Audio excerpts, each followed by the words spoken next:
उसी महबूब इलाही की जाए विलादत से फैजान लेकर के तशरीफ लाने वाली शख्सियत हजरत अल्लामा आतिफ मियां साहब के बदायूनी को आपके रूबरू पेश कर रहा हूँ। इल्तिमास करूंगा सरपरस्त इजलास हजरत ख्वाजा फरीद अहमद निजामी साहब के बिला और नाज़िम इजलास हजरत सैयद सिराज मदनी निजामी साहब से कि हजरत सैयद आतिफ मियां साहब की दस्तारबंदी फरमाए, गुलपोशी फरमाए। उसके बाद हजरत का नूरानी बयान यहाँ पर होगा। बैठे रहिए, आप लोग बैठे रहिए, मोहतरमा गुजारिश करते बैठे रहिए। और आज हजरत का मौजू जो है सीरत और तालीमात हजरत महबूब इलाही है, क्योंकि अजमत हरमैन शरीफैन में हमारे पहले खतीब हजरत अल्लामा हाशिम कानपुरी साहब ने बोला है। अब दूसरे खतीब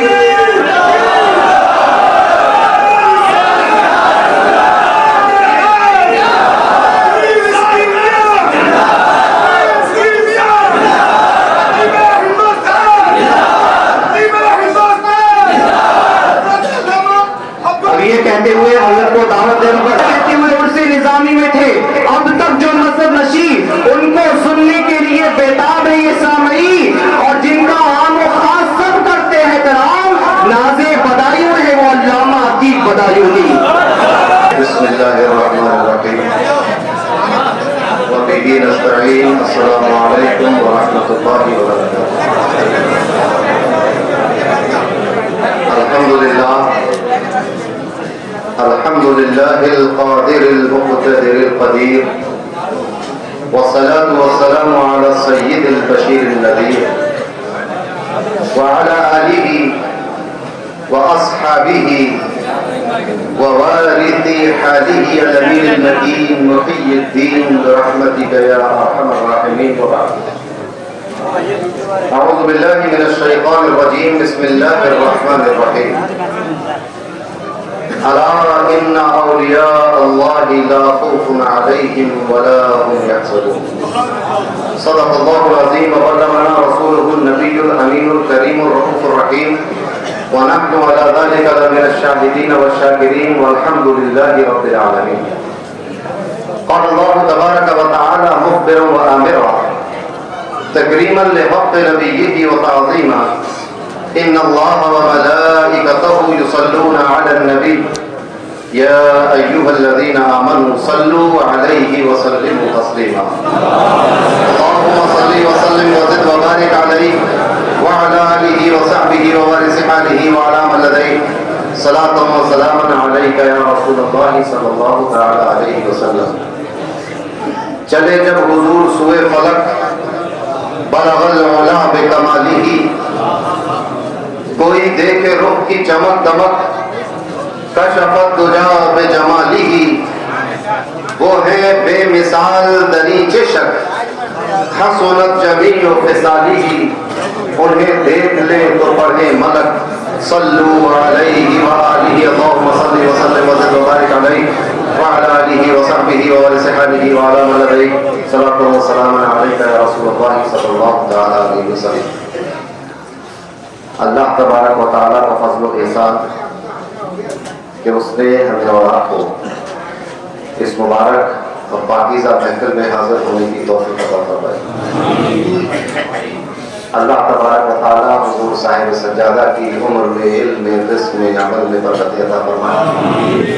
आपके अपने मोहतरम को शिफ़ाए कामिला आजिला अता फ़रमाए। स्टेज पर जलवा अफ़रोज़ मखदूम गिरामी हज़रत अफ़ज़ाल मियाँ सफ़वी मर्कज़ुल आली और दीगर उलमाए किराम मशाइख़ीन एज़ाम मुअज़्ज़ज़ सामीन व हाज़रीन, मेरे लिए ये बड़ी सादत की बात है कि मुझ जैसे नाकारा, कामिल, बेअमल इंसान को हुजूर महबूब इलाही ने अपने दरबार में तलब फरमाया। ये उनका करम है, उनकी इनायत है।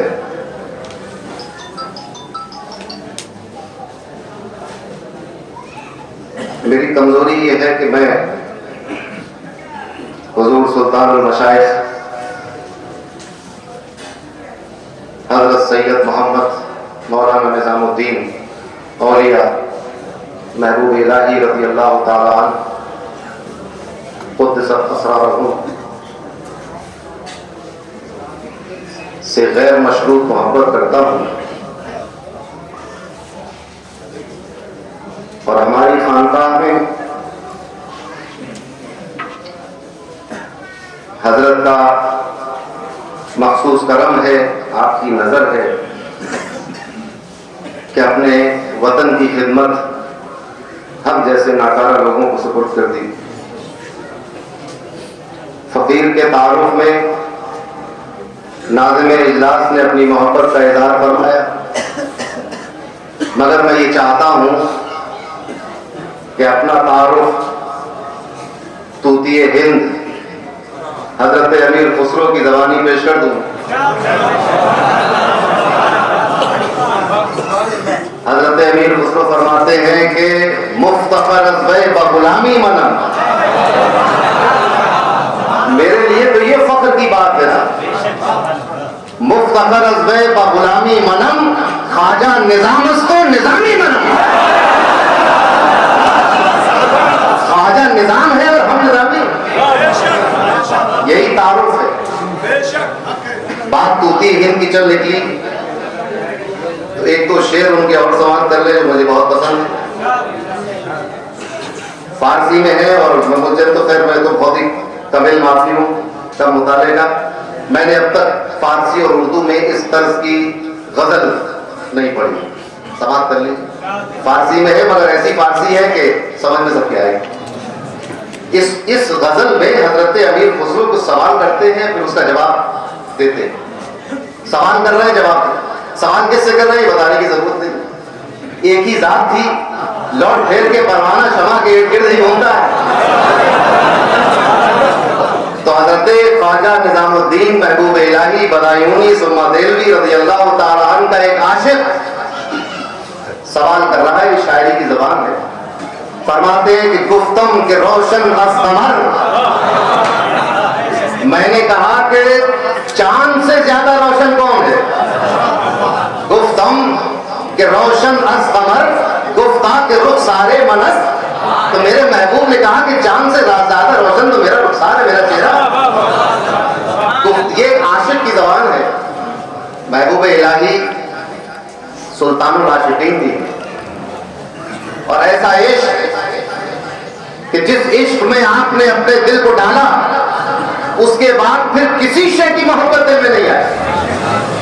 आपकी वालिदा माजिदा ने अपने विसाल के वक्त अपने बेटे का हाथ पकड़ के फरमाया कि बेटा निजामुद्दीन तुम्हें अल्लाह के हवाले किया, और बेटे ने अपनी मां के इन अल्फाज की ऐसी लाज रखी कि दुनिया तक करती शादी नहीं की, घर छोड़ दिया, वो है और अल्लाह है और अल्लाह की मखलूक की खिदमत, ऐसा अल्लाह के हवाले हो।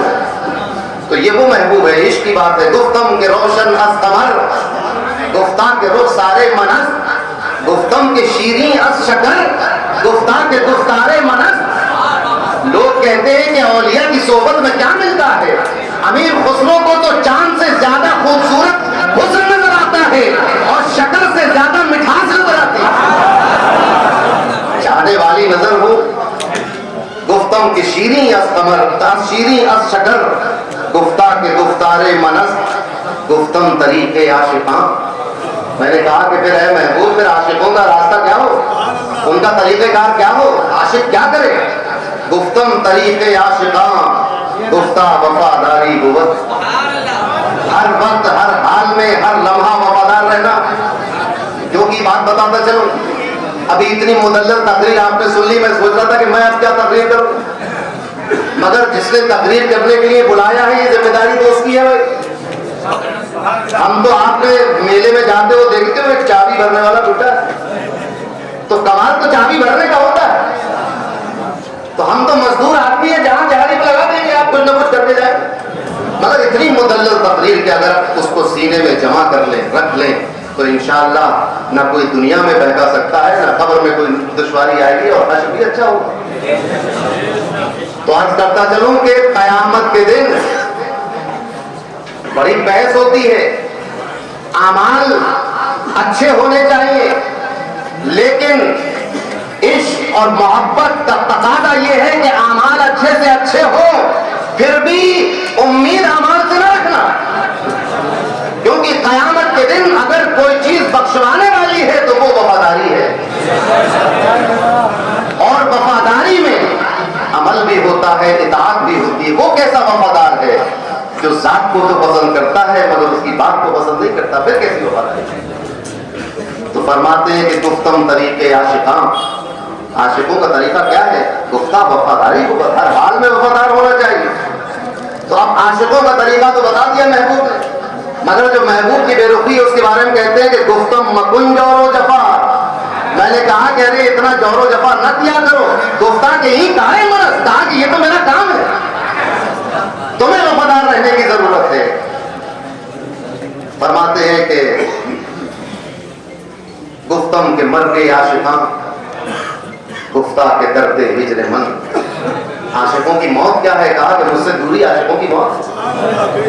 गुफ्तम के मर गए नागहां, गुफ्ता के दर्दे हिजरे मन। गुफ्तम इलाजे जिंदगी, गुफ्ता के दीदारे मनस। मैंने कहा कि जिंदगी का इलाज क्या है? तो कहा कि बस मुझे देखते रहो, यही तुम्हारी जिंदगी का इलाज। गुफ्तम इलाजे जिंदगी, गुफ्ता के दीदारे मनस। और कई शेर हैं, आखिरी शेर पे आता हूं कि गुफ्तम के बुरी या परी, गुफ्ता के मन शाहिद होता। आखिर तुम हो कौन, हूर हो के परी? कहा कि ना मैं हूर हूं ना परी हूं, मैं तो महबूबों का महबूब।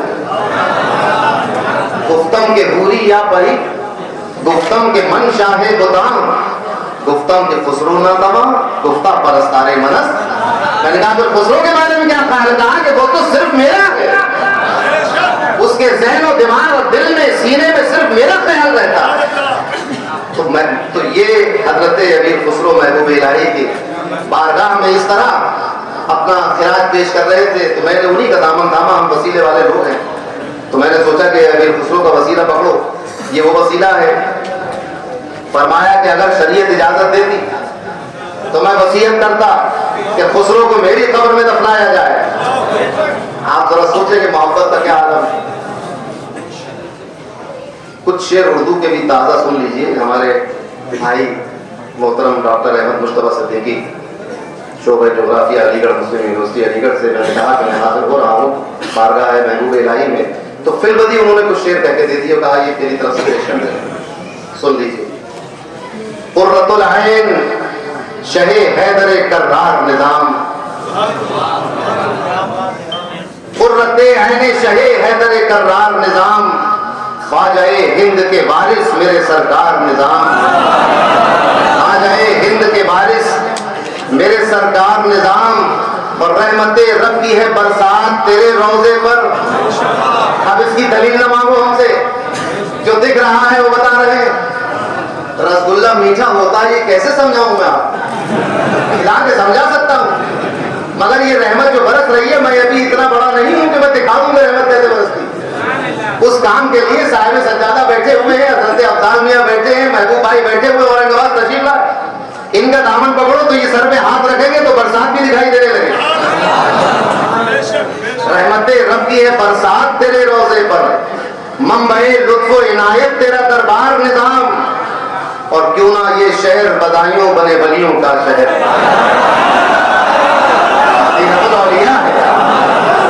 क्यों ना ये शहर बदायूं बने वलियों का शहर, जिस जमीन पर था मुनव्वर तेरा घर बार निजाम।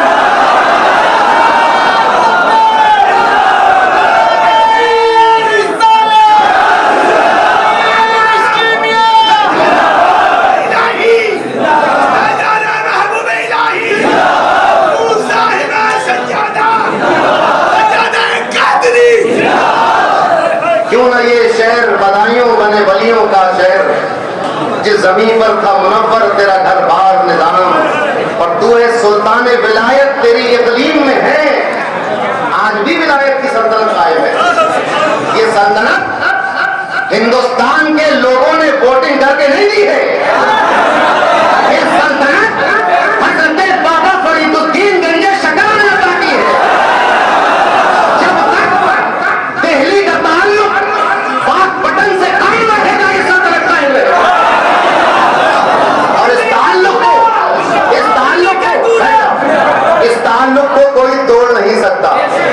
सरहदें हमें तो दूर कर सकती है, मगर सरहदों से विलायत तकसीम नहीं होती। विलायत तो एक किसी सरहद की मोहताज नहीं। आप सोचें कि चलिए यहाँ तो गुम्बद करीब है, मगर अजमेर तो यहाँ से कई सौ किलोमीटर के फासले पर है। गरीब नवाज गैर मुनक़सिम हिंदुस्तान के सुल्तान, कहाँ के सुल्तान है? लाहौर से लेके ढाका तक सुल्तानी है उनकी, और गौसे आजम तो हजारों किलोमीटर दूर। सरहदें दीवानों को नहीं रोक सकती, जब हमारे मस्तान को नहीं रोक पाती है सरहदें, कहीं भी पहुंच जाता है ये। तो आप जरा सोचे, औलिया को और उनकी करामत को और उनकी विलायत को क्या रोकेंगी कि तू है सुल्तान विलायत, तेरी इकलीम में है अहले दिल अहले नजर सालिको अखियार निजाम, अहले दिल अहले नजर सालिको अखियार निजाम, और सारे सरदारों की सरदारी को मिल जाए दवाम।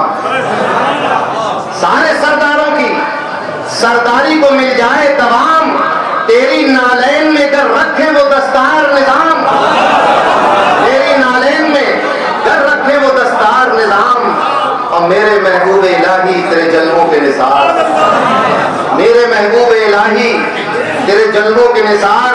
हमको आता है नजर मिस्र का बाजार निजाम, हमको आता है नजर मिस्र का बाजार निजाम, और मुझको भी ऐसा जुनून इश्क का अपने दे दे, मुझको भी ऐसा जुनून इश्क का अपने दे दे, बस तेरे नाम की करता रहूं तकरार निजाम, बस तेरे नाम की करता रहूं तकरार निजाम, और तूतिए हिंद के पैजारों का रखवाला हूं। तूतिए हिंद यानी हजरत अमीर खुसरो, उनकी पैदारों का रखवाला, उनकी जूतियां उठाने वाले हम लोग। तूतिए हिंद के पैजारों का रखवाला हूं, फिर तो मैं भी तेरा हो जाऊंगा दिलदार निजाम, फिर तो मैं भी तेरा हो जाऊंगा दिलदार निजाम, और सागरे चिश्त पिला मुझको पए गंजे शकर, सागरे चिश्त पिला मुझको पए गंजे शकर, फिर इसी हाल में करवा मुझे दीदार निजाम, फिर इसी हाल में करवा मुझे दीदार निजाम। और मक्ते में फरमाते हैं कि फिर रिहाई की भला क्यों कोई तदबीर करे।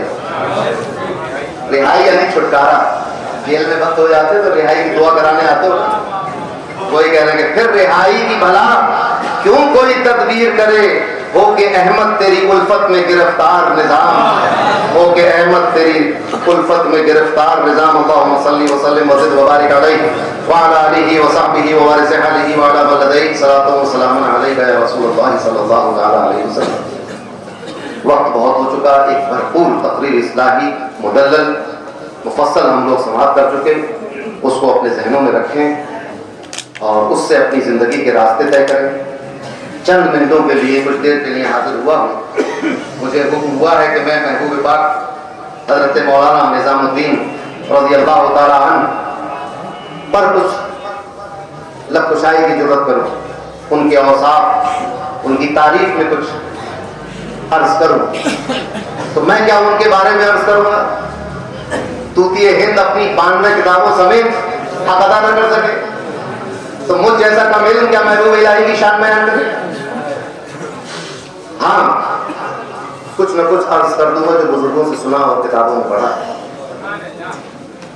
मैंने जब हुजूर महबूब इलाही की जिंदगी को पढ़ा, बुजुर्गों से सुना, तो मैं इस नतीजे पर पहुंचा कि आपकी जिंदगी हमारे लिए नमूने अमल है। आपको मालूम है कि शबाहत दो तरह से हो सकती है। एक तो शक्लो शबाहत, तशरीफ रखे, बैठ जाए, इसकी जरूरत नहीं, आप कोई बड़ा नहीं होगा। या तो चेहरे मोहरे से आप किसी की तरह हो, जैसे बच्चे अपने बाप की तरह हो। एक शबाहत होती है इताअत की, किसी की इस कदर इताअत की जाए कि उसकी शरीक मालूम होने लगे, उसकी तरह मालूम होने लगे, उस जैसे मालूम। तो हुजूर महबूब इलाही की जिंदगी उसवा हसना की जैसे मालूम होती। क्यों? क्योंकि आपकी सारी जिंदगी इताअत रसूल में गुजर गई। ऐसी इताअत और फर्मा बरदारी आपने अल्लाह के रसूल की कि आपकी जिंदगी भी अब उम्मत के लोगों के लिए नमूने अमल बन गई। कैसी जिंदगी है, आपने तो देखा है, सुना है कि 24 घंटे लंगर जारी है। पानीपत से जब कहत साली पैदा हो जाए, कहत पड़ जाए पानीपत से, तो वहां से लोग अगर किसी खाने की उम्मीद में चलते हैं तो बस्ती गयासपुर की तरफ आते हैं। इस बस्ती का नाम पहले बस्ती गयासपुर, कि अगर कहीं खाना न मिले तो महबूब इलाही के यहाँ खाना मिले। ये रौनकें आप देख रहे हैं। हजारों लोग बगैर किसी तफरीक के, बगैर आधार कार्ड देते, बगैर नाम पता पूछे हुए, अजनबी जान के, बताइए कि शायर का शेर याद आया कि अजनबी जान के क्यों नामो पता पूछते हो, अजनबी जान के क्यों नामो पता पूछते हो, भाई हम भी इसी बस्ती के निकाले हुए हैं। ये जो जंजीर सफर शौक में डाले, हम ये जंजीर सफर शौक में डाले हुए हैं, वरना ये अंजुमों आप खंगाले हुए हैं। आप किसी और सुन लो कि हमने क्या क्या तुम्हें चाहा, ये उन्हें क्या मालूम। हमने क्या क्या तुम्हें चाहा, ये उन्हें क्या मालूम। लोग अभी कल से तेरे चाहने वाले हुए हैं, लोग अभी कल से तेरे चाहने वाले हुए हैं। तो बस्ती में आकर नाम पता तो पूछा नहीं जाता था खाने के लिए। ऐसा लंगर बादशाह वक्त अगर ये ऑर्डर पास कर दे कि महबूब इलाही के लंगर खाने में कोई तेल ना दे, कोई भला ना दे, उसके बावजूद भी लंगर चलता है। दुनिया जमाने से फुतूहात आ रही है, नजराने आते थे, मगर सारे नजराने मगरिब तक खर्च कर दिया करते। ऐसा दरबार, मगर आप सोच सकते हैं कि जिस महबूब इलाही के लंगर का आलम ये हो कि जब कहीं खाना ना मिले तो महबूब इलाही के यहाँ खाना मिलता है। उस महबूब इलाही का बचपन किस हालत में गुजरा, किस हालत में बचपन गुजरा है। 4 या 5 साल के हैं, सर से वालिद का साया हो गया, यतीम हो गए। वालदा घर में मौजूद है, सूद काट रही है, उसको फरोख्त करती हैं, कुछ पैसे आ जाते हैं, उससे घर खर्च चलता है।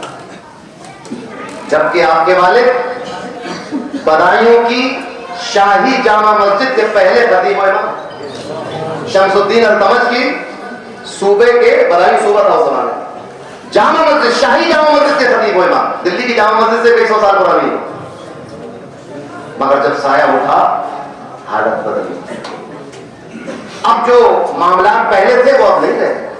और खुददारी का आलम ये कि किसी के सामने हाथ नहीं फैलाया। मेहनत करती है, वालदा मेहनत कर रही है, पर्देदार है, इबादत गुजार है, तकवाशियार है, सूद काट रही है, उसको फरोख्त करती है तो घर में खर्च चलता है।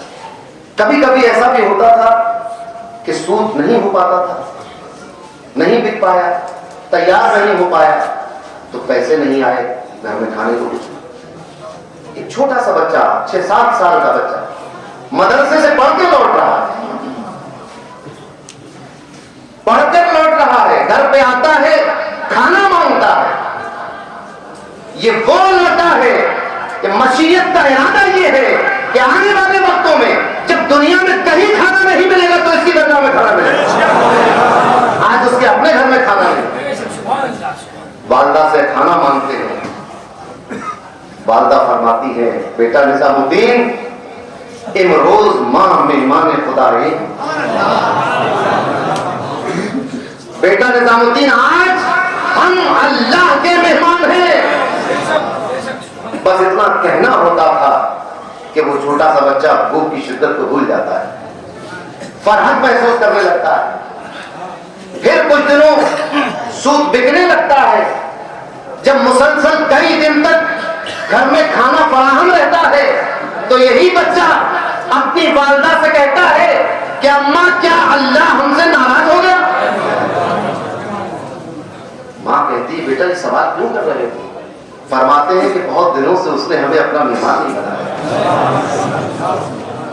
जिस बच्चे के ये आसार हो, आप जरा सोचें कि फाके का इंतजार कर रहा है बच्चा कि फाका होगा तो मां कहेगी कि हम अल्लाह के मेहमान हैं। उस जुमले में जो लज्जत मिलने वाली थी वो खाने में लज्जत नहीं मिलती। किस तरह अपनी यतीमी के दिन काटे, किस तरह अपने घर का माहौल रखा। बड़े अजीब और गरीब वाकयात हैं। हजरत निजामुद्दीन महबूब इलाही रज़ियल्लाहु ताला अन्हु की जब इब्तिदाई तालीम तो घर ही में हो गई, मोहल्ले में हो गई, तो हजरत शादी मुखरी कारी थे बदायूं में। उनके बारे में खुद महबूब इलाही फरमाते हैं कि हमारे उस्ताद की दरगाह की बरकत ये थी कि जो बच्चा एक सबक पढ़ लेता था वो पूरा हाफिज होकर छूटता था। जिन्होंने, जिस बच्चे ने उनके सामने एक सबक पढ़ लिया है इसका, तो फिर उसको अल्लाह तबारक व तआला उसकी बरकत से पूरा कलाम पाक हिफ्ज़ करा देता। उनके पास हिफ्ज़ हो गया। हजरत अलाउद्दीन उसूली रहमतुल्लाह ताला अलैह बहुत बड़े आलिम थे बदायूं। आपके पास फिर तालीम का सिलसिला शुरू हुआ है। इसके बाद आप सोच रहे होंगे आज जिस किताब को हम दूसरी और तीसरी जमात में पढ़ते हैं कुदूरी, उस किताब को जब पढ़ा दिया उस्ताद ने तो कहा बेटा अब तुम्हारी दस्तारबंदी हो, तुम हो गए फारिग। अब अपने लिए एक दस्तार का इंतजाम करो, दस्तार जो सर पे लपेटी जाएगी। वो बच्चा घर पर आकर अपनी वालिदा से कहता है कि दस्तार के बारे में उस्ताद ने कहा है। घर में दस्तार खरीदने के पैसे नहीं। आज तो मदरसे की तरफ से दस्तार बांधी जाती है, पहले बच्चे अपनी दस्तार खुद लाए। वालिदा ने सूद काटा, उसके जरिए एक दस्तार का इंतजाम किया और कुछ पैसे भी दिए कि बेटा नजर पेश कर दें।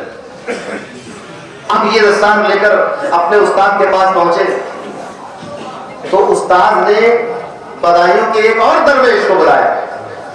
हजरत अली मौला उनका नाम था, वो दरवेश थे, मौला थे अली मौला। वो कहते रहते थे दिन भर अली मौला तो उनका नाम अली मौला।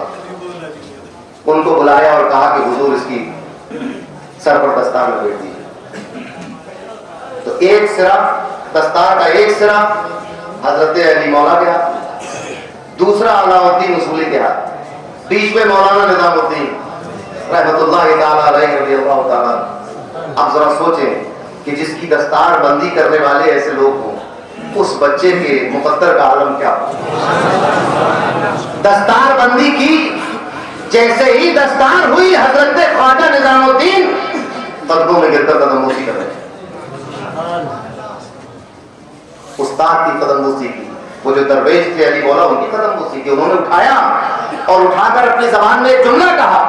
उसका मतलब ये था कि ये लड़का बहुत बड़ा होने वाला है, बहुत बड़ा आदमी होगा। अल्लामा अलाउद्दीन उसूली कहते हैं कि हजरत आपने कैसे कह दिया बड़ा आदमी होगा?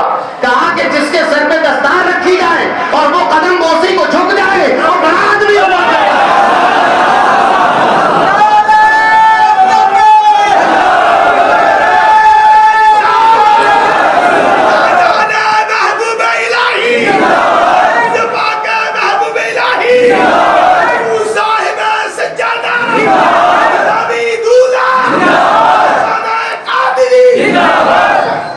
तो इस तरह आपकी तरबियत और तालीम हुई।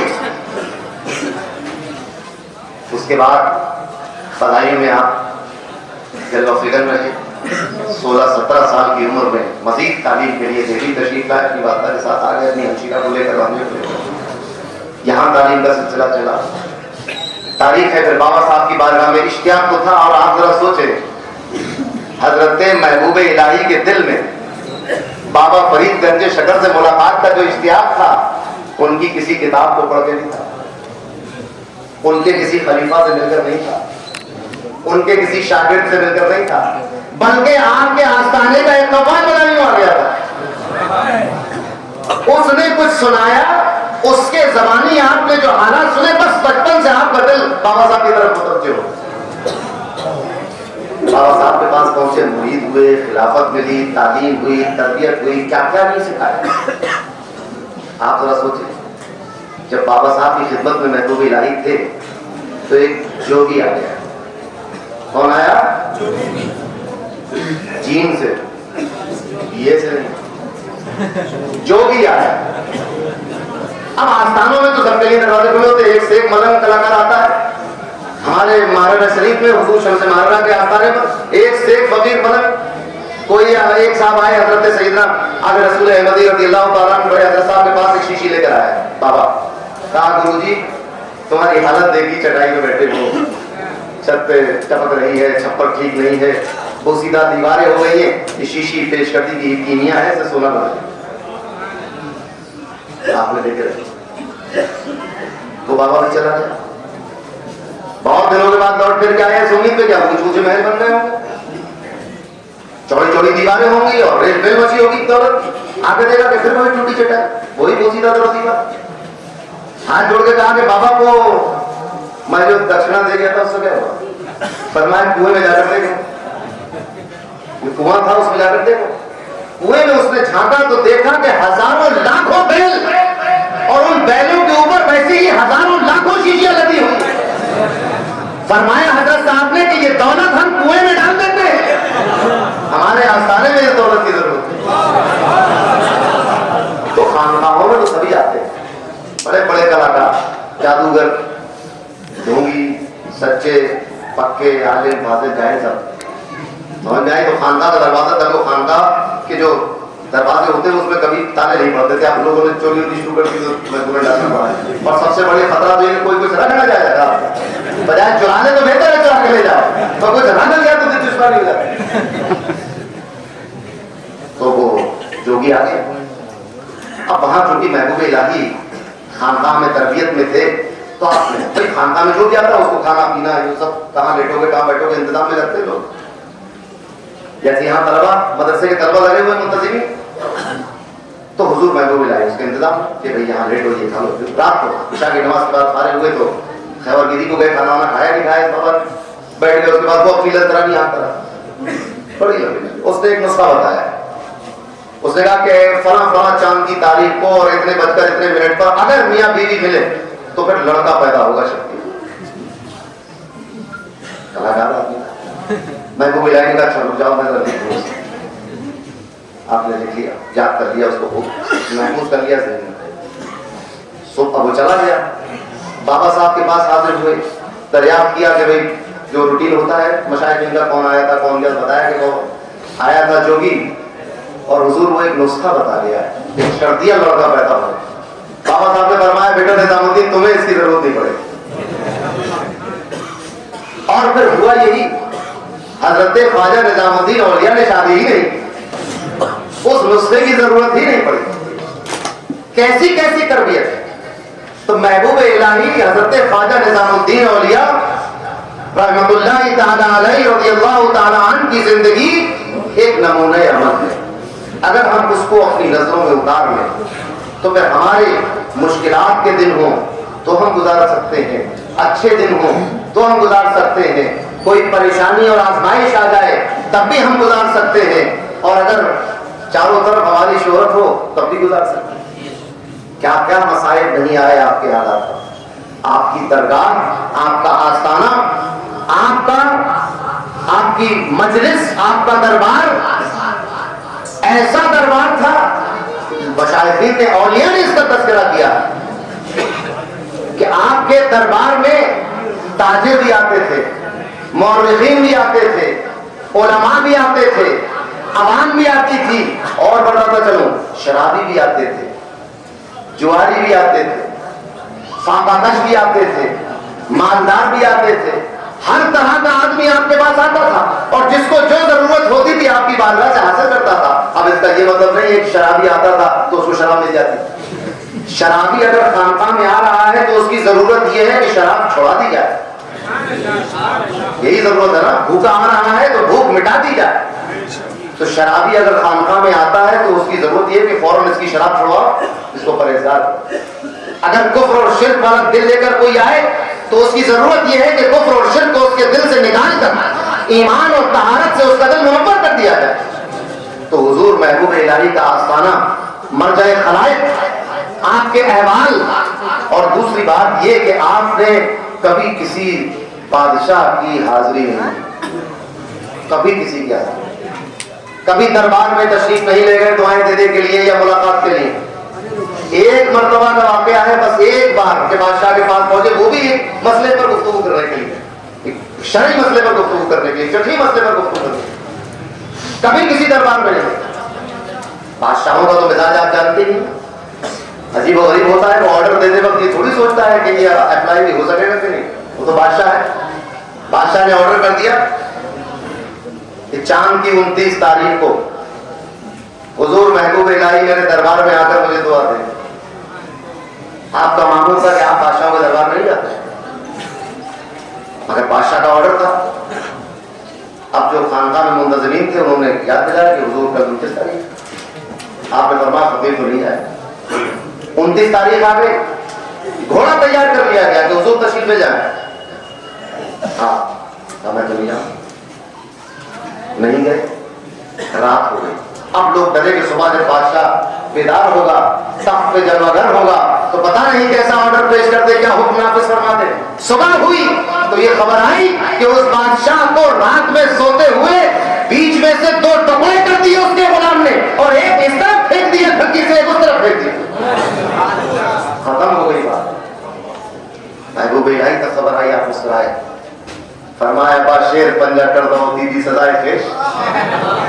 बकरी कोने में खड़ी थी, खड़ी रहती, शेर से पंजा लड़ाने की क्या जरूरत होती। शेर से पंजा लड़ाया और देख लिया अपना अंजाम। ये वो अल्लाह के दोस्त और मुकर्रब बंदे हैं कि जिनके बारे में नबी करीम सल्लल्लाहु अलैहि वसल्लम ने इरशाद फरमाया कि अगर ये किसी बात पर अल्लाह की कसम उठा ले, जब अक़सम अलल्लाहि लअबरहु, अगर ये खुदा की कसम खा दे किसी बात पर, तो अल्लाह वो काम कर दे।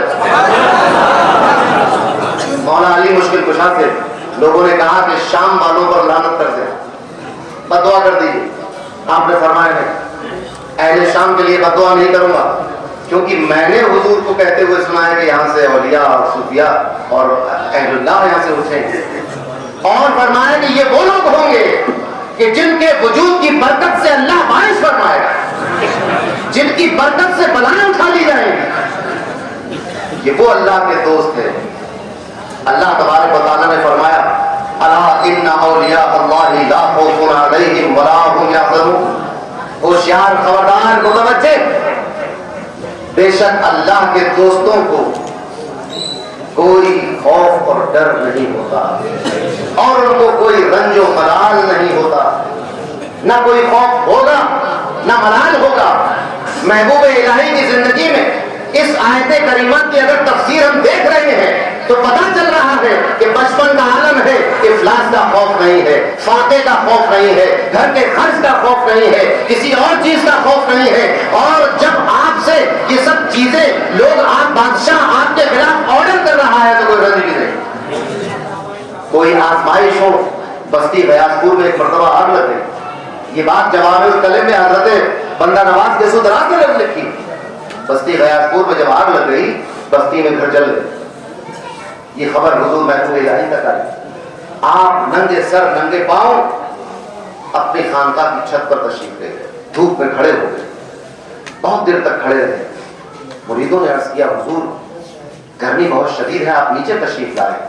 आपने फरमाया क्या ये गर्मी उस गर्मी से ज्यादा है जो अल्लाह के बंदों के घर में आग लग गई, सब सामान जल गया उनका, उससे ज्यादा तपिश है क्या?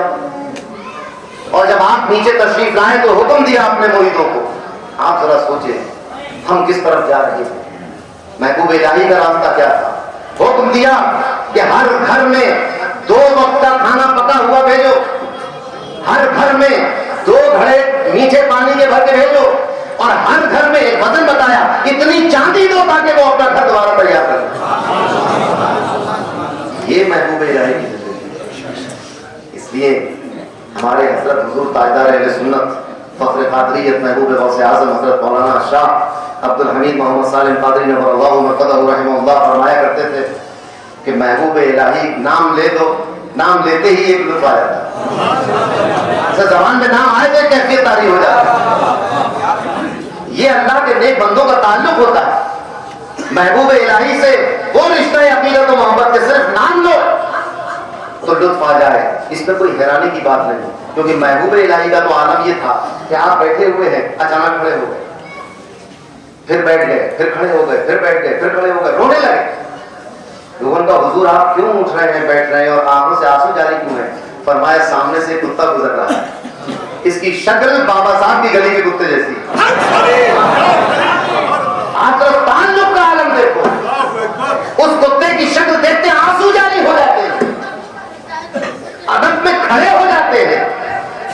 अब इस पर कहीं आस पड़ोस से फतवा ले आओ, तो आसपास से कहीं से लोग कहेंगे बताइए कुत्ते की ताजीम करा सके, तो हमें रसूल की ताजीम से रोक रहे थे। यहां तो अपने मुर्शिद के गली के कुत्ते का आलम ये था। ये सब रूहानियत की और लगाव और दिल की बातें हैं, ये बहस और मुबाहिसे से हल नहीं होती। ये बिल्कुल वैसी ही बात है कि हजरत शाह वलीउल्लाह मुहद्दिस देलवी ने जब हजरत ख्वाजा फखर से ये कहा कि हजरत ख्वाजा हसन बसरी की मुलाकात मौला अली से साबित नहीं, इस बात पर एक गुफ्तगू हुई।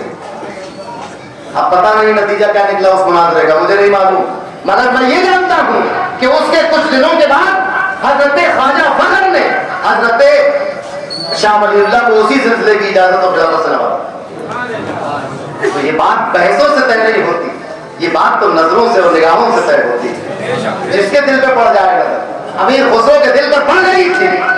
रास्ते में एक शख्स गुजर रहा था, आप बेचैन हो गए कि मेरे ये तो महबूबे इलाही की खुशबू कहां से आ रही? कहां है मेरे सरकार? काफले वालों ने कहा तुम्हारे सरकार यहां नहीं, क्या नहीं हो नहीं सकता, तलाश करो।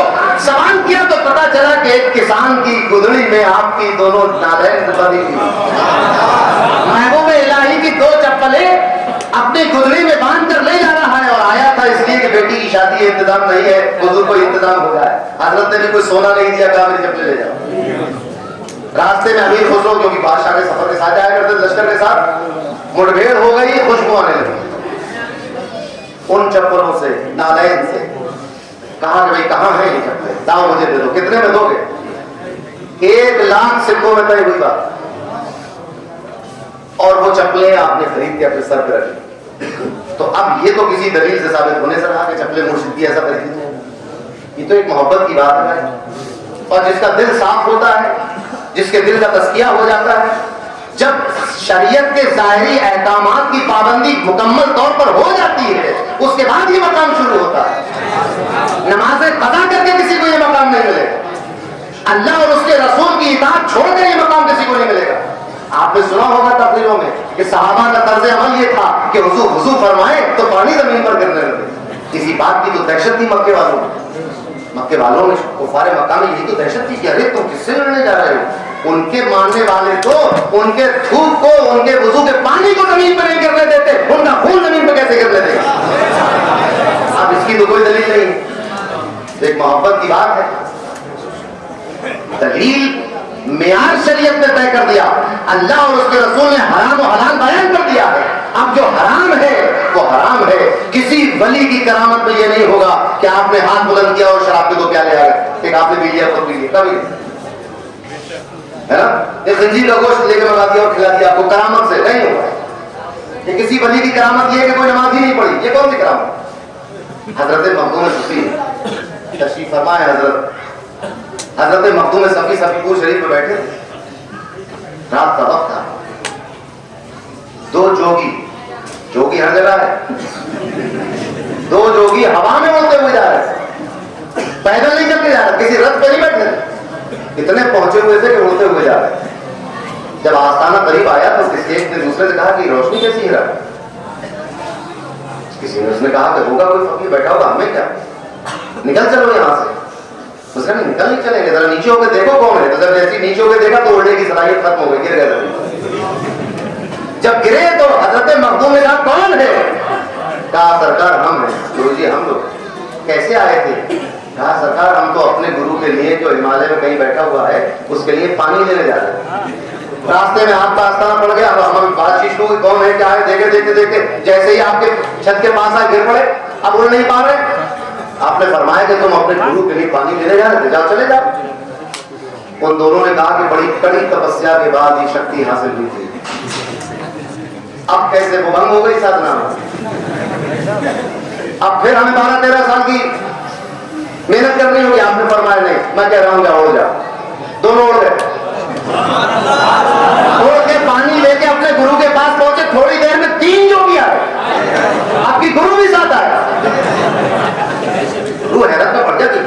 बाबा है? जो चीज मैं 12-13 साल में सिखाता हूँ वो एक चुटकी बजाते सिखा दी। ये कौन सा बाबा है? मुझे तो मिला है, इससे डर हो गया है, इजाजत दी, अंदर आ गया। अब ये वक्त हो गया तब सुबह से सादे से थोड़ा पहले बातचीत हुई। फकीर तो फकीर होता है, उसके दरबार में कोई भी आ जाए, है ना, कोई आ जाए। अब वो आए थे, बैठ गए, हजरत इबादत में लगे हुए, देखा कौन है, हट पे आ जाए। बातचीत शुरू हुई तो गुरु जी जो थे, गुरु जी उन्होंने ये कहा कि मैं तो ऐसे करता हूँ मेहनत और ऐसे अपनी ध्यान लगाता हूँ, ऐसे ज्ञान लगाता हूँ, और तो मेरा ये हाल है कि दुनिया की कोई शय मुझसे पोशीदा नहीं, दुनिया का कोई कोना मुझसे पोशीदा नहीं। आपने कहा अच्छा तो बताओ बगदाद में क्या हो रहा है? आप लोग सोचे, मखदूम साहब ने कहा देखो बगदाद में क्या हो रहा है। ध्यान लगाया, उसने कहा बगदाद में सुबह होने वाली है। अच्छा फला गली में फला सड़क पर देखो क्या हो रहा है। फिर उसने ध्यान लगाया, उसने कहा वहां पर एक फल वाला अपने सर पर टोकरी रखे हुए, दो सेबों से भरी हुई टोकरी रखे हुए जा रहा है। फरमाया अच्छा आप देखो उस टोकरी के साथ क्या हुआ। फिर उसने ध्यान लगाया, फिर उसने कहा कि सरकार एक हाथ आया, उसने उस टोकरी में से 2 सेब उठा लिए। फरमाया अच्छा। आपने फरमाया कि फिर वो सेब कहाँ गए जरा देखो। अब जो ध्यान लगाने बैठा तो ध्यान लगाता ही रहे, अब सेब नहीं मिल रहे, परेशान हो रहा है, बार बार आंखें बंद कर रहा है, खोल रहा है, हाथ छोड़कर कहता सरकार वो सेब दिखाई नहीं देते, आपने इशारा किया था कि कहाँ ये रखे हैं वो 2 सेब। ये है, ये कौन है? मैं महबूब इलाही के मुरीद व खलीफा के मुरीद व खलीफा के मुरीद व खलीफा के मुरीद व खलीफा। उनका हाल ये, अल्लाह के वो बंदे हैं जो इस दुनिया में अल्लाह के होने की दलील बन गए, रसूलुल्लाह की हक़ानियत की दलील बन गए, दीन इस्लाम की सच्चाई की बुरहान बन गए। ये बोलो, ये ऐसा आस्ताना है। तो महबूब इलाही की आस्ताने पर खिदमत खल्क आपको बकसरत नजर आए। आजकल तो मैं देख रहा हूँ कि खिदमत खल्क में भी फॉर्म भरवाया जाता है, पूरा जात बिरादरी भी पूछते हैं, हर चीज पूछते हैं, फिर खिदमत खल्क होती है। खिदमत खल्क नहीं होती। किसी फारसी उस्ताद का शेर गालिबन हाफिज का कि तसव्वुफ बजुस खिदमत खल्क नेस बतस्बीह हो सज्जादा हो दल्क नेस। आप जरा सोचे कि क्या है तसव्वुफ खिदमत खल्क के अलावा हो नहीं सकता। अल्लाह की मखलूक की खिदमत, इससे बड़ी और नेमत क्या होगी। ये महबूब इलाही को हासिल थी। आपकी सारी जिंदगी मखलूक खुदा की खिदमत में निकल, और ऐसा रकीबुल कल्ब वली। आप जरा सोचें, बाबा साहब ने तो खुलाफा की शान ही नहीं रही। एक शान कलियर में देख रहे हैं कि कोई आ नहीं सकता, शान कलियर में कि कोई आ नहीं सकता, और एक शान दिल्ली में कि कोई जा नहीं सकता। बाबा साहब के पास तो हर रंग फूल है, ऐसी शान जनाब किसी की मजाल नहीं है परिंदा पर। दूसरी तरफ ऐसी शान महबूबियत कोई जा नहीं सकता वापस। एक साथ चले अफगानिस्तान से मुरीद होने के लिए महबूब इलाही, एक पहाड़ डाला, लोगों से मिले, कहाँ जा रहे हो? दिल्ली जा रहे हैं। महबूब इलाही से मुरीद होने का बहुत अच्छे आते। फिर दिन भर सफर किया, रात को रुके, मुलाकात हुई लोगों से, कहाँ जा रहे हो? दिल्ली जा रहे हैं। हजरत से मुरीद होने का बहुत अच्छे आते। ऐसे तारीफें सुनता सुनता दिल्ली तक आ गया। यही रात में रुका एक जगह। लोगों ने पूछा कैसे आए? कहा गए वहां से आए। महबूब इलाही से मुरीद था। बिल्कुल मुरीद मत होना, बस दूर के ढोल सुहाने हैं, बाकी कुछ है नहीं वहां पर। उसने कहा अल्हम्दुलिल्लाह। अगर यहाँ भी इनकी कोई तारीफ कर देता तो मैं समझता कि कोई चापलूस आदमी के हाथ भी तारीफ कर रहा। अरे कोई तो है जो आपसे हसद रखने वाला है, आपसे जलन रखने वाला है, आपके कमालात से हसद रखता है, कोई तो मिला। इसका मतलब है कि बहुत बड़ी शान वाले हैं, बड़े कमाल वाले हैं। तो हर बुराई करने वाला आपको नुकसान नहीं पहुंचाता, कुछ तो फायदा भी पहुंचाते हैं। अगर हम अपने रास्ते पर सही अल्लाह और रसूल के रास्ते पर है तो फिर मरामत करने वाला करता रहे, क्या फर्क पड़ता है। गौसे आजम ने अपने ऐसे ही मुरीद के बारे में कहा था जो शरीयत का पाबंद हो, अकीदा अच्छा हो, अल्लाह और रसूल है तो फरमाया कि डरने की जरूरत नहीं, मुरीदी ला तखफ वासिन फइन्नी, मुरीदी ला तखफ वासिन फइन्नी अज़ूमुल कातिलुन इंदल क़िताली। मेरे मुरीद, किसी की लानत मलामत से डरने घबराने की जरूरत नहीं है, क्योंकि मैं तुम्हारी तरफ से तुम्हारा दिफा करने वाला सय्याद।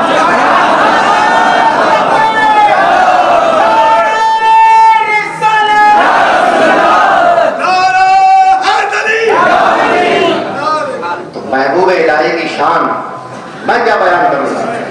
बदायूं से कोई आ जाता था तो हजरत उसकी तरफ मुतवज्जे हो जाते थे, पूछते थे बड़े सरकार का आस्थाना कैसा, जहां मस्जिद कैसी है, वहां के गली कूचे दरबार कैसे है, पूछा कर तवज्जो उसी की तरफ हो जाती थी। अब वो बेचारा कोई भी कोई कारोबारी है, कोई किसान है, कोई भी, ऐसा नहीं कि कोई बहुत बड़ा अल्लामा आया तो उसकी तरफ मुतवज्जे हो। शहर से आया, मैं हजरत से यही अर्ज कर रहा था कि मैं तो किसी लायक नहीं हूं, मगर हाँ दरबार में हाजिर होकर पूरी तवज्जो के साथ ये अर्ज करता हूं, हुजूर बदायूं से आया। आप जरा सोचें, तो महबूब इलाही की अल्हम्दुलिल्लाह नजर गुलामों पर है और रहेगी। आपकी जिंदगी और हयात तय्यबा, अल्लाह ने जो आयत करीमा में इरशाद फरमाया कि कोई खौफ नहीं होगा, कोई हुज़्न और मलाल और रंज नहीं होगा, ये तो आपकी तो तमाम वलियों की जात पर ये बात साबित आ रही है। तमाम अल्लाह के दोस्त इसी सिफत से मुत्तसिफ हैं। उसमें एक नुमाया नाम महबूब इलाही का भी है। तो मैंने जो अर्ज किया था कि शबाहत किताब के जरिए भी होती है।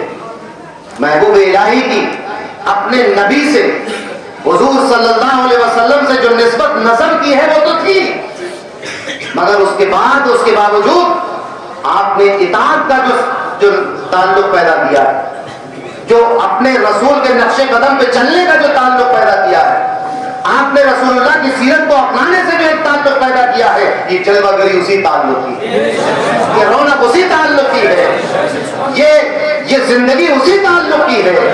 700 कुछवा उर्स है, 720वां उर्स है, मगर क्या एक लम्हे को ये अंदाजा हुआ कि महबूब इलाही का इंतकाल हो गया? बताओ, ये जिंदगी, ये रौनक किसी मैयत और मुर्दे के इजलास की नहीं है। ये जिंदगी से भरपूर नज़्मा ये बता रहा है कि महबूब इलाही भी जिंदा है, औलिया भी जिंदा है, रसूलुल्लाह भी जिंदा है। अभी हजरत ने फरमाया कि जब मवाजे में जाओ तो तुम सलाम करो, हुजूर तुम्हें मुलाहिजा फरमा रहे हैं। हक है, और ये भी हक है कि आज हम यहाँ बैठकर दुरूद पढ़ रहे हैं, हुजूर वहां से मुलाहिजा फरमा रहे हैं, मदीने से देख रहे हैं, यकीनन देख रहे हैं। यही अकीदा है, यही तरीका है, यही सूफिया का पैगाम है और उनकी तरबियत है। तो महबूब इलाही का खानदान और आपकी दरगाह और आपका आस्ताना और आपकी सोहबत और आपके खुलफा और आपके मुरीदीन, आपके चहीते बहुत प्यारे मुरीद जिन्होंने आपके हालात जिंदगी में सबसे मोतबर किताब को जमा किया, और नवाज शरीफ में उनका वज़ारे में हाजिर हो चुका। शराब की आदत थी, आप जरा सोच रहे हैं, आप देखिए कि शुरुआत कहां से हो रही, अंजाम क्या है। ये औलिया की बारगाह है। शुरुआत ये कि शराब की आदत है, मुरीद भी हो गए, छोड़ी भी नहीं जाती, छुट्टी नहीं है मुझसे ये काफिर लगी हुई। एक दिन हजरत अमीर खुसरो के साथ महबूब इलाही कदम चहलकदमी करते हुए कहीं निकले तो देखा कि मुरीद बोतल के साथ मौजूद है। मुरीद भी बड़ा खुश है, उसने कहा क्या कहूं, जब परिवार का हुजूर मैंने तो ये सुना था कि नेकों की सोहबत नेकर देती है, मगर मुझे देखिए आप मैं अब तक इसी आदत में पड़ा था, ये सुनना था कि हजरत अमीर खुसरो को जला कहा, कह रहे तुम कैसी बात कर रहे हो, तुम वो मछली हो कि जो पूरे तालाब को गंदा कर देती है, उस मछली को साफ पानी से धो तो मछली की भी खत्म नहीं हो। मैं वो बयान कर रहे हैं, नाराज ना हो इस पर। अब यहां से एक वली की नजर काम कर,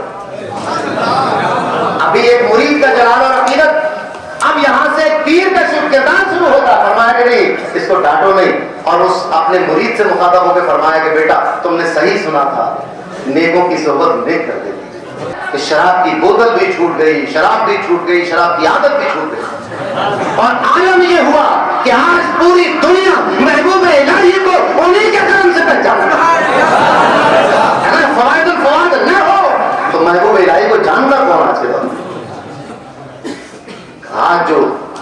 जो जलवागरी उनकी सीरत की हमें मिलती है, उनकी मजलिसें, उनकी गुफ्तगू, उनकी बातचीत, उनका भोग, उनकी बारगाह। आपकी आस्थाने में जगह कम थी तो सूरज की तपिश से कुछ लोग धूप में बैठे थे, कुछ साइड बैठे, जैसे कुछ लोग सिलेंडर के नीचे हैं, कुछ लोग शामियाने में, कुछ बाहर खड़े। अभी अगर बारिश हो जाए तो हम लोग बिल्कुल से शामियाने वाले आधे से, और जो बाहर खड़े वो बिल्कुल भीग जाए। बाहर उसमें बैठे थे गर्मी में, तो आपने फरमाया अपने मुरीदों से के साथ सिमट के सब लोगों को साए में ले लो, क्योंकि धूप में तो वो बैठे हैं मगर तपिश मुझे महसूस हो रही है। जब मुरीद से पीर का ये ताल्लुक हो जाए तो फिर इस्लाम का दरवाजा खुल जाता है। फिर जिस पे नजर पड़ती है वो वली बनता है, जिस पर करम हो जाए, सोहबत इख्तियार कर लो। अभी कितना समझाया गया कि मज़ारात पर किस तरह हाजिर हो, दरगाहों में किस तरह हाजिर हो, आस्थानों पर किस अदब के साथ हाजिर हो। ये क्या तरीका है कि हम आते ही मज़ार की चादर में घुसा देते? किस किताब में लिखा है जिस मज़ार पे आ रहे हो क्या महबूब इलाही किसी मज़ार पे हाजिर नहीं होते? हमें तो वो तरीका अपनाना है महबूब इलाही का जो तरीका है। क्या महबूब इलाही अपने मशाइखीन के आस्थानों पर हाजिर नहीं हुए? बिल्कुल हुए। तो क्या जाते ही चादर में मुंह घुसा? आप जरा सोचें कि चादर में मुंह घुसा के करीब नहीं होंगे आप, दिल से उनकी इताअत और पैरवी करोगे तो दूर भी बैठे रहोगे तो करीब होगे। दूर रहकर भी कोई उनके करीब होता है, दूर रहकर भी कोई उनके करीब होता है, और दूर होता है सरे गुम्बद खतरा कोई। ऐसा नहीं है कि आप इतने करीब हो जाए। उलमा फरमाते हैं कि औलिया अहलुल्लाह के मज़ारात पर जब हाजिर हो तो इतना फासला रखो कि जितना उनकी जिंदगी में उनसे दूर रहते थे, फासला रखते थे। किसी शेख की जिंदगी में आप उससे मिलने आते तो क्या उसके कुर्ते में मुंह साथ? ये बेअदबी है। आप जरा देखें कि उसकी शान और अजमत क्या है। वो आस्थाने वलियों के मस्कन का और उनके रहने की जगह का और उनके घर बार का तो आलम ये होता है कि हजरत मरियम की पास खबरगिरी करने के लिए अगर अल्लाह का नबी हजरत ज़करिया पहुंचे और वहां वो मेवे रखे हुए देखे जो उस मौसम के नहीं थे, तो पूछते हैं कि अन्ना लगे हाजा, ये कहां से आया? जब हजरत मरियम ये कहें कि अल्लाह की तरफ से आया है, हुना लिखा दामा ज़करिया बाबा, वलियों के मकाम पर नबियों ने खड़े होकर दुआ। इससे ये कतल साबित करना मकसूद नहीं कि औलिया का मर्तबा नबियों से बुलंद है। बताना ये है कि अल्लाह के बरगुज़ीदा बंदों के आस्थाने पर हाजिर होकर दुआ मांग लो तो बिदअत नहीं होता, शिर्क नहीं होता, अंबिया की सुन्नत होती। कुरान में कि हजरत ज़करिया ने वही हजरत मरियम के मेहराब में खड़े होकर दुआ मांगी। तो महबूब इलाही का आस्थाना है, किस्मत से मिल गया है, इसकी कदर करो, हाजिर होने के आदाब सीखो, अपने आप को शरीयत के मेयार पर उतारो, अपने आप को अपने मशाइखीन से करीब करो। तो जिस तरह इताअत और फरमाबरदारी की बदौलत हजरत महबूब इलाही रज़ी अल्लाह तआला अन्हु अपने मशाइखीन से खुर्फ का ये आलम हो गया कि अब जो महबूब इलाही को देखे वो बाबा फरीद को देखे, नहीं हो गया? तो हमें भी अपने मशाइखीन से यही ताल्लुक पैदा करना है कि हमारी जिंदगी मशाइखीन का तारुफ हो जाए।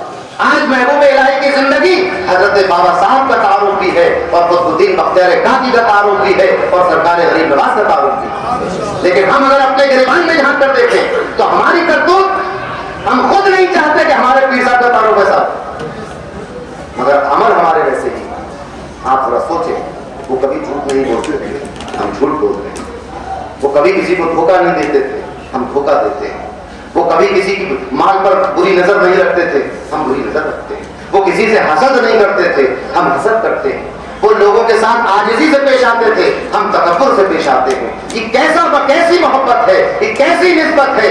आज इस उर्स में हम आए हैं, इस उर्स का पैगाम ये भी लेते जाओ कि आज के बाद तकब्बुर छोड़कर आजिज़ी और इंकिसारी अंधा पेशानी से मिलो, एक दूसरे के साथ ऐसा ताल्लुक पैदा करो कि जैसा ताल्लुक मशाइखीन का एक दूसरे के साथ था। आखिर में एक हदीस शरीफ सुनाकर रुखसत चाहूंगा। अल्लाह के नबी ने फरमाया कि अल्लाह क़यामत के दिन फरमाएगा, अय्नल मुतहब्बून बिजलाली, क़यामत के दिन कि मेरी खातिर एक दूसरे से मोहब्बत करने वाले कहां हैं? अय्नल मुतहब्बून बिजलाली। और इसकी तशरीह में दूसरी रिवायतों में आता है कि इसकी तशरीह ये है कि ये वो लोग होंगे जिनसे कहा जाएगा जिनका आपस में खून का रिश्ता नहीं होगा, रिश्तेदारी नहीं होगी, कोई दोस्ती नहीं होगी, कोई तिजारत का पार्टनरशिप नहीं होगी, सिर्फ अल्लाह की खातिर एक दूसरे से मोहब्बत करते हो। और फरमाएगा अल्लाह तबारक व तआला कि मेरी खातिर एक दूसरे से मोहब्बत करने वाले कहाँ हैं? आज कि जिस दिन कोई साया नहीं है, मैं उन लोगों को अपने साये में खड़ा करूं। यही हमारे मशाइखीन ने एक दूसरे के साथ किया, अल्लाह की खातिर मोहब्बत की। हमें भी चाहिए कि हम भी अपने मशाइखीन से मोहब्बत करें, मुसलमान एक दूसरे से मोहब्बत करें, अहले सुन्नत वल जमात में मोहब्बत की फजा कायम हो, एक दूसरे को गले लगाने की बात पैदा हो, एक दूसरे की इज्जत करने की बात पैदा हो, एक दूसरे को आगे बढ़ाने की बात पैदा हो। नबी करीम फरमाते हैं कि अगर तुम्हारा पड़ोसी तुम्हारी दीवार पर छप्पर रखना, छत डालना चाहता हो तो मना न करना। हम ऐसे ही इसी ये उर्स जो है वो इसी अहद व पैमान की तजदीद का नाम है। नशिस्तन गुफ्तन बर्खास्तन का नाम उसने होता। ये और दूसरी रैलियां होती होंगी जिसमें सब बातें हों। ये बामकसद उर्स है। इस उर्स का पैगाम यही है कि मोहब्बत आम करनी चाहिए। उनका जो फर्ज है वो अहले सियासत जाने, मेरा पैगाम मोहब्बत है जहां तक पहुंचे। अस्सलाम।